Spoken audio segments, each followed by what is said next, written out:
नमस्कार, आपके साथ मैं हूं साक्षी जोशी। कानपुर एनकाउंटर के मास्टरमाइंड विकास दुबे पर इस वक्त एक बड़ी खबर आ रही है। विकास दुबे की मदद करने वाले 3 लोगों को पुलिस ने गिरफ्तार किया है। विकास दुबे की नौकरानी रेखा अग्निहोत्री को भी पुलिस ने गिरफ्तार किया है। साथ ही विकास का एक साथी सुरेश वर्मा पुलिस की गिरफ्त में है। इन तीनों के खिलाफ 120B के तहत पुलिस ने कार्रवाई की है। मानस श्रीवास्तव हमारे साथ जुड़ गए हैं। मानस, क्या खबर मिल पा रही है?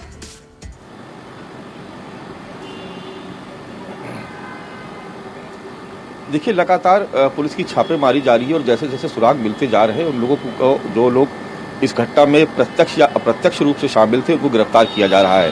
ताज़ा खबर यह है कि 3 लोगों को अरेस्ट किया गया है। दयाशंकर अग्निहोत्री, उसकी गिरफ्तारी के बाद जो भी पुलिस को इन्फॉर्मेशन मिली, कल पुलिस ने पूरे दिन लगभग पूछताछ की कई अलग अलग जगहों पे। इसमें सुरेश वर्मा नाम के एक व्यक्ति को गिरफ्तार किया गया है। इस पर आरोप है कि इसने वहां पर मदद की अप्रत्यक्ष तौर पर, इसलिए इसके खिलाफ 120B का मुकदमा दर्ज किया गया है। नौकरानी जो जिससे पुलिस पूछताछ कर रही थी, उसको भी अरेस्ट कर लिया गया है, क्योंकि उसके खिलाफ भी साक्ष्य मिले हैं कि वो भी इस घटना में मददगार थी और उसने पुलिस को कोई सूचना नहीं दी, तो उसको भी 120B के तहत गिरफ्तार किया गया। एक तीसरा व्यक्ति और गिरफ्तार किया गया, जिसका भी पुलिस ने खुलासा नहीं किया है, लेकिन बताया जा रहा है कि ये भी विकास दुबे का ही कोई रिश्तेदार है। तो इसमें 3 गिरफ्तारियां और हुई है और धीरे धीरे पुलिस की तफ्तीश आगे बढ़ रही है। STF की टीम ने लगातार यहाँ पर डेरा डाला हुआ है। एक यूनिट यहाँ पर लगातार इंट्रोगेट कर रही है। उसको भी कुछ लीड मिली है, हो सकता है कि आज कुछ और भी गिरफ्तारियां हो। लेकिन अहम सवाल अभी भी यह है कि विकास दुबे, जो इस पूरे घटना का मुख्य आरोपी है, उसको अभी तक गिरफ्तार नहीं किया जा सका और उसके बारे में अभी तक कोई सुराग नहीं मिल सका है। मानस, ये जिस तीसरे शख्स के बारे में आप बता रहे हैं कि उसकी भी गिरफ्तारी हुई है, लेकिन अभी उसके बारे में कोई जानकारी नहीं मिल पा रही है, क्या ये भी घर का ही स्टाफ था या कहीं बाहर रहता है?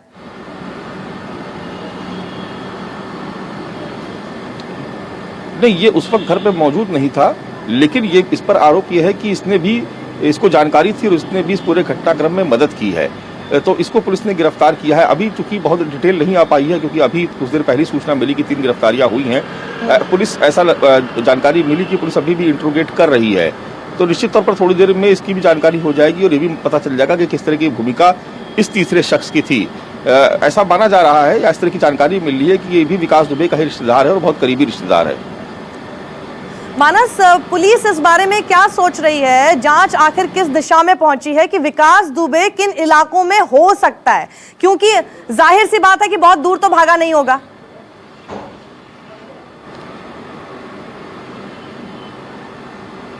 देखिए, यही एक सबसे बड़ी समस्या है कि किसी भी तरह की कोई लोकेशन नहीं मिल पाई है। करीब करीब 2000 मोबाइल नंबर सर्विलांस पे हैं और STF भी अलग से सर्विलांस पे नंबरों को लिए हुए करीब 300 या 400 नंबर उसके भी रडार पे है, जिनको वो लगातार जिन पर निगरानी कर रही है। लेकिन जानकारी ये मिली थी कि इस घटना के बाद भागने से पहले विकास दुबे सारे मोबाइल फोन न केवल अपने बल्कि अपने रिश्तेदारों को भी मोबाइल फोन बटोर के लेके चला गया था और सभी के नंबर स्विच ऑफ कर दिए। तो इसलिए पुलिस को थोड़ी दिक्कत हो रही, लेकिन पुलिस अब ये मान के चल रही है कि 3-4 दिन चूंकि घटना को हो चुके हैं, 2 तारीख की रात की घटना है और अब इतना वक्त गुजर गया है, तो यहाँ से वो कानपुर की सीमा से कहीं बाहर निकल गया है। इसीलिए आपने देखा होगा कि उन्नाव के टोल प्लाजा और नेपाल बॉर्डर पर भी इसके फोटोग्राफ जो है वो चस्पा किए गए, इसके पोस्टर जारी करके उस पर चस्पा किए गए और इनाम की राशि भी 2.5 लाख कर दी गई है।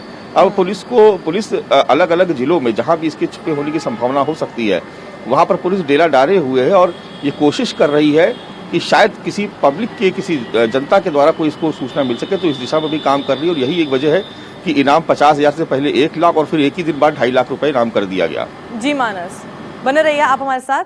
कानपुर में 8 पुलिस वालों की शहादत का जिम्मेदार गैंगस्टर विकास दुबे अब तक पुलिस की गिरफ्त से बाहर है, जैसा कि मानस भी बता रहे थे। घटना के 5 दिन बीत जाने के बाद भी पुलिस की पहुंच से विकास दुबे अभी भी दूर है। अब तक कुख्यात अपराधी विकास दुबे का पुलिस को कोई सुराग तक नहीं मिल पाया है। उसकी तलाश में लगातार छापेमारी जारी है। STF के साथ पुलिस की 40 टीम विकास दुबे की तलाश में लगी हुई है। शहर शहर पोस्टर चस्पा कर दिए गए हैं। उस पर इनाम की राशि बढ़ाकर 2.5 लाख रुपए तक कर दी गई है। विकास की खबर देने वालों को 2.5 लाख का इनाम दिया जाएगा। और यही नहीं, उसके नेपाल भागने की आशंका को लेकर सीमावर्ती इलाकों में भी पोस्टर लगाए गए हैं। लेकिन 8 पुलिस वालों की शहादत का जिम्मेदार विकास दुबे अभी तक पुलिस की गिरफ्त से बाहर है।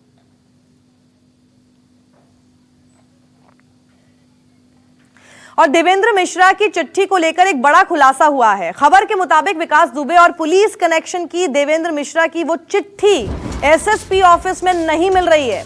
शहीद सीओ देवेंद्र मिश्रा ने कानपुर के एसएसपी रहे अनंत देव को इसी साल मार्च में यह पत्र भेजा था, जो मीडिया में वायरल हुआ। मौजूदा एसएसपी दिनेश कुमार प्रभु ने इस मामले को लेकर कहा है कि इस पत्र की पूरी फाइल फिलहाल नहीं मिल रही है और न ही एसएचओ विनय तिवारी के खिलाफ संस्तुति संबंधी मिला है। हालांकि एसएसपी ने फिर भी जांच कराने की बात कही है।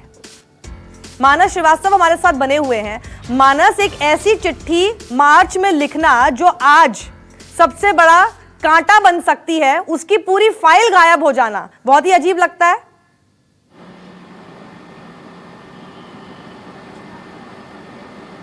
देखिए, निश्चित तौर पर ऐसा प्रतीत हो रहा है कि शायद पुलिस ये बताने की कोशिश कर रही है कि एसओ बिल्लौर ने जो अब शहीद हो गए हैं उन्होंने ऐसा कोई पत्र लिखा ही नहीं था। शायद ये बताने की कोशिश कर रही है या ये जताने की कोशिश कर रही है। लेकिन ये भी समझना होगा कि इसकी बहुत सारी कॉपीज़ जो हैं वो सीओ बिल्लौर के परिवार की तरफ से ही सोशल मीडिया में वायरल की गई थी और तमाम मीडिया कर्मियों के पास भी इसकी एक कॉपी है, तो उसको भी आधार मान करके जाँच की जा सकती है। फाइल का न मिलना अपने आप में हैरत डालता है। इसके पीछे ये भी कारण हो सकता है कि शायद पुलिस अपनी छवि को बचाने की कहीं कोशिश कर रही होगी। लेकिन देखिए, ये जो पूरा प्रकरण है, इस पूरे मामले में सिर्फ एक ये चिट्ठी ही नहीं, कल एक ऑडियो भी वायरल किया गया। आपने सुना होगा कि उसमें भी पुलिस की कार्यप्रणाली पे कई तरीके के सवाल उठाए गए। एडीजी ने उसकी जांच के भी आदेश दिए हैं। तो एक खत गायब होने से, ये कह देने से कि हमको पत्र नहीं मिला, तो ये नहीं माना जा सकता कि पत्र लिखा ही नहीं गया होगा। पत्रावली कैसे गायब हो गई, इसकी भी जांच होनी चाहिए कि आखिर पत्रावली गायब कैसे हुई। कहीं जानबूझ के तो गायब नहीं कर दी कि ये भी एक बड़ा सवाल है। ऐसा लग रहा है, क्योंकि आईजी मोहित अग्रवाल ने कल भी कहा था कि हम इस पूरे प्रकरण को खुद देख रहे हैं और उसकी जांच कर रहे हैं। तो हो सकता है कि कोई छोटे पुलिसकर्मियों ने पत्रावली को इधर उधर कर दिया हो। लेकिन निश्चित तौर पर यह भी जांच का विषय है कि आखिर इतनी महत्वपूर्ण पत्रावली वो भी ऐसे वक्त में गायब कैसे हो गई, और पत्रावली थी तो उस वक्त किस तरह की नोटिंग हुई होगी। क्योंकि जब भी कोई पत्रावली किसी एक जगह से दूसरी जगह जाती है तो बाकायदा उसका डिस्पैच नंबर होता है, तो डिस्पैच का रजिस्टर चेक करना चाहिए कि उसमें आखिर उस डेट पर रिसीव हुआ था या नहीं हुआ था।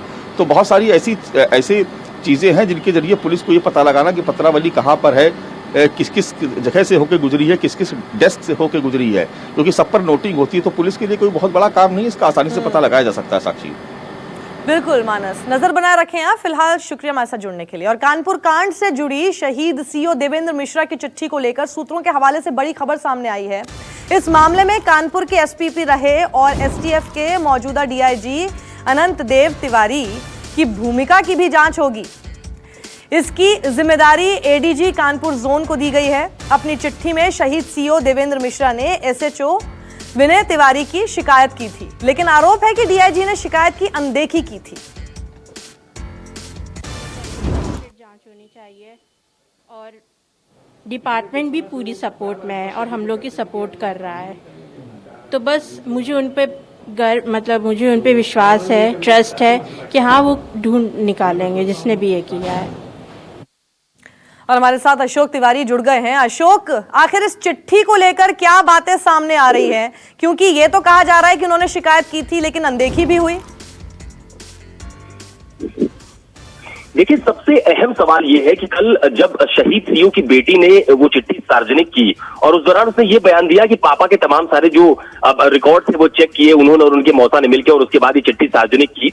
उसके बाद से ही जो कानपुर के इस समय मौजूदा एसएसपी हैं उन्होंने मामले की जांच शुरू की, लेकिन जहां जहां पर चिट्ठी की खोज की गई वहां पर उनको चिट्ठी नहीं मिली। यानी एसएसपी ऑफिस का रिकॉर्ड खंगाला गया, सीओ बिल्लौर ऑफिस का रिकॉर्ड खंगाला गया, डिस्पैच नंबर चेक किए गए, लेकिन बावजूद उसके वहां पर चिट्ठी बरामद नहीं हुई। तो सबसे अहम सवाल यह है, सबसे बड़ी चुनौती यह है कि अगर वो चिट्ठी लिखी गई तो वो चिट्ठी गायब कहां हो गई। दूसरी अहम बात यह भी है कि जो तमाम सारी बातचीत के साक्ष्य सामने आ रहे हैं, तमाम सारी पूछताछ के बाद जो साक्ष्य सामने आ रहे हैं, उसमें ये बात तो स्पष्ट हो जाती है कि कहीं ना कहीं पुलिसकर्मियों की भूमिका इस पूरे घटनाक्रम में बहुत संदिग्ध रही है। और तमाम सारे वो लोग जो उस वक्त वहां पर तैनात थे, तमाम सारे वो लोग जिनके बीच संवाद हुआ, जिनके खिलाफ साक्ष्य जुटाए जा रहे हैं, वो सब जांच के दायरे में हैं। और यही वजह है कि एडीजी जोन खुद इस मामले की जांच करने लगे हैं और उम्मीद जताई जा रही है कि इसमें जो भी जिसकी भूमिका भी संदिग्ध होगी उसके खिलाफ कड़ी कार्रवाई, कड़ा एक्शन देखने को मिलेगा। लेकिन बड़ा लीक पोल यही है कि पुलिस की मुखबिरी की वजह से इतना बड़ा घटनाक्रम घटित हुआ है जिसमें 8 पुलिसकर्मी शहीद हुए हैं, और ये एक बहुत बड़ा सवाल भी है।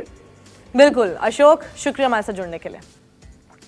और अब बात जम्मू कश्मीर से आ रही एक बड़ी खबर की। यहां एक बार फिर आतंकियों और सुरक्षा बलों के बीच मुठभेड़ हुई है। पुलवामा के गुरसू इलाके में हो रही इस मुठभेड़ में एक आतंकी मारा गया, जबकि सेना का एक जवान शहीद हो गया। वहीं जम्मू कश्मीर पुलिस का एक जवान भी मुठभेड़ में घायल हो गया है। इलाके में अभी 2 से 3 आतंकियों के छिपे होने की खबर भी सामने आ रही है और दोनों ओर से फायरिंग भी जारी है। और आसिफ सुहाव हमारे साथ हैं। आसिफ, ये काफी देर से मुठभेड़ हो रही है, क्या अभी तक वो आतंकी पकड़ में नहीं आए? देखिए, अभी भी ऑपरेशन यहाँ लगातार चल रहा है और जो पुलिस के आला अधिकारियों द्वारा हमें जानकारी दी गई है उसके अनुसार रात के दौरान ही यहाँ पर जम्मू कश्मीर पुलिस को मिलिटेंटों के बारे में सूचना मिली थी कि इस इलाके में कुछ मिलिटेंट छुपे हुए हैं, जिसके आधार पर जम्मू कश्मीर पुलिस ने सेना और सीआरपीएफ के साथ मिलकर इस इलाके में ऑपरेशन शुरू किया था। और सुबह काफी सवेरे यहाँ फोर्सेज और मिलिटेंट्स का आमना सामना हुआ, जिस दौरान पहली जो इनिशियल फायरिंग हुई, मुठभेड़ हुई, उसमें 2 जवान गंभीर रूप से घायल हो गए थे और उसमें बताया जा रहा है कि सेना के एक जवान की जान चली गई है। हालांकि अभी औपचारिक रूप से इसकी पूरी पुष्टि भी नहीं हुई है, लेकिन पुलिस ने अपने रिलीज में कहा है कि जो घायल जवान था सेना का वो चल बसा है। हालांकि जो पुलिस का जवान है वो अभी भी अस्पताल में भर्ती है। साथ ही साथ इस इलाके में बताया जा रहा है कि एक और मिलिटेंट छुपा हुआ है, जिसे चारों तरफ से घेर लिया गया है और लगातार यहाँ पर ऑपरेशन अभी भी जारी है। हालांकि फायरिंग का सिलसिला रुक गया है, लेकिन तलाशी अभियान चलाया जा रहा है और कोशिश की जा रही है कि जो छुपा हुआ मिलिटेंट है उसे जल्द से जल्द यहाँ पर ढूंढ निकाला जाए। जी सर। जी आसिफ, शुक्रिया हमारे साथ जुड़ने के लिए। नमस्कार, मैं हूं मानक गुप्ता। अगर आपको हमारा ये वीडियो पसंद आया हो तो इसे लाइक और शेयर जरूर करें और हाँ, हमें सब्सक्राइब और फॉलो करना ना भूलें ताकि आप देश और दुनिया की कोई खबर मिस ना करें। तो जुड़े रहिए हमारे साथ और देखते रहिए न्यूज़ 24।